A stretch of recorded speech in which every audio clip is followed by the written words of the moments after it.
Hey guys, it's Elizabeth Esther from elizabethesther.com, and I'm sitting here in my backyard on a Friday afternoon, the last Friday in the history of the world. I'm enjoying the last afternoon Friday sunshine. In the distance, I can hear a mower going. I guess somebody on my block thinks that it's going to matter what their lawn looks like next week, and someone down my street is remodeling the outside of their house, and I can hear the pounding. I guess they think it's gonna matter what their house looks like next week. No, I'm just kidding. I'm here to share my very own rapture, I've been left behind, end of the world story that happened to me when I was 10 years old. Um, I just thought it would be an appropriate time to share that. I grew up in a fundamentalist Christian church. In the early 80s and late 80s, there's this movie going around, this little campy Christian horror movie called A Thief in the Night. We watched that. Scared me to death, gave me nightmares for months. There was another book, Late Great Planet Earth, and it was also coinciding with the nation of Israel's 40th anniversary of being a nation. So there was this popular idea going around that the world was going to end in 1988. We weren't sure exactly what was going to happen, but it all had to do with, it's all sort of jumbled in my mind. But basically what I believed was the rapture was going to happen. I needed to be ready at any time in case the world ended because I did not want to be left behind. And that was just always in the forefront of my mind. It's been a Saturday because I lived in a communal home, and on Saturdays is the day we did all of our chores and prepped for Sunday because Sunday was our biggest day of the week. We had 5 or 6 hours of meetings on worship meetings on Sunday, worship and ministry and teaching meetings, and then we had fellowships, and so it was a very busy day. So we spent Saturday prepping and making food and doing our chores and doing our laundry and ironing, and it was, that was our big prep day. So I was home on this day, and of course we had, since I had lived in a communal home, we had 6 to 10 people living with us. So I was really worn out this day, and my mom sent me to my room to go take a nap. So I laid down, I fell asleep, and I woke up. It was one of those really deep sleeps, and I woke up, it was almost twilight. It was late afternoon, must have been 4:30 or 5 or something like that. So it was late afternoon. I woke up, and the house was deathly silent. And immediately I was like, oh, this never happens. Something happened. Something big happened. I've been left behind. And I jump out of bed and I start running down the hall screaming for my mom.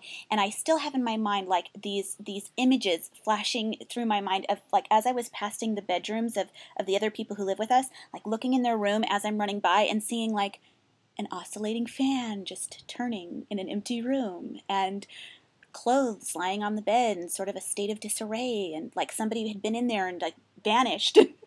So of course this is just building up my panic, and I start running down the stairs, pummeling down the stairs, and I stop at the bottom of the stairs and I tell myself, okay, Elizabeth, if you go in the kitchen and the kitchen is empty, you will know you've been left behind.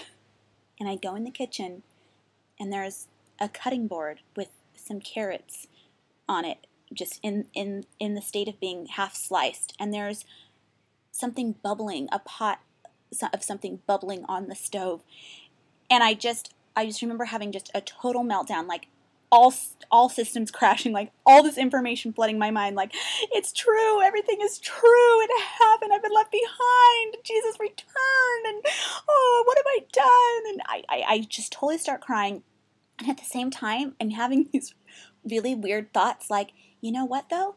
I should be grateful because at least I'm prepared. My parents have taken me to a secret meeting place that I can go to. If anyone has survived, we'll know to meet there. I have a secret password that I know comes directly from them. My parents have stockpiled food. Hey, I'm actually way better off than other kids who have no idea what's going on.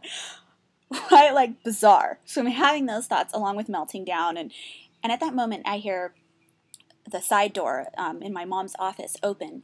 And everybody who lived in my house starts coming back in, and one of the girls is crying, and I'm watching everybody walk by, and okay, so the rapture didn't happen. What's going on? My mom comes in. Mom, what happened? Where were you guys?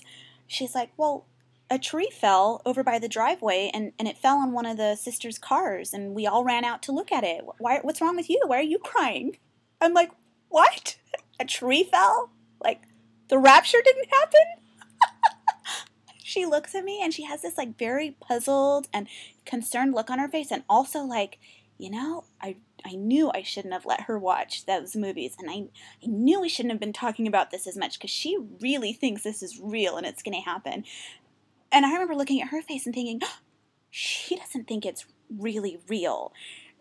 And she thinks there's hope that I might live to be an adult. Like, it was just this crazy thing. I went outside and there it was. Sure enough, a tree had fallen over the driveway and crashed into one of the sisters' cars. And the rapture hadn't happened and the end of the world hadn't happened. And I was still there. And I think that was the first time when I started to really question, like, yikes, this whole belief system that I'm in, something is just something is not right here. I don't know if I believe in this anymore. So I'm just sharing this story. I just know we're all going to be fine come Sunday, May 22nd.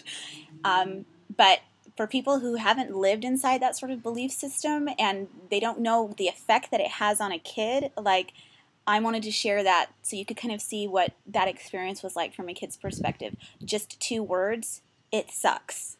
Okay, so just don't do this to your kids. Like, the world's not going to end. We're all going to be fine. Like, go have a nice family dinner, apologize to everyone, and get on with your life. Dream dreams and live. All right, take care.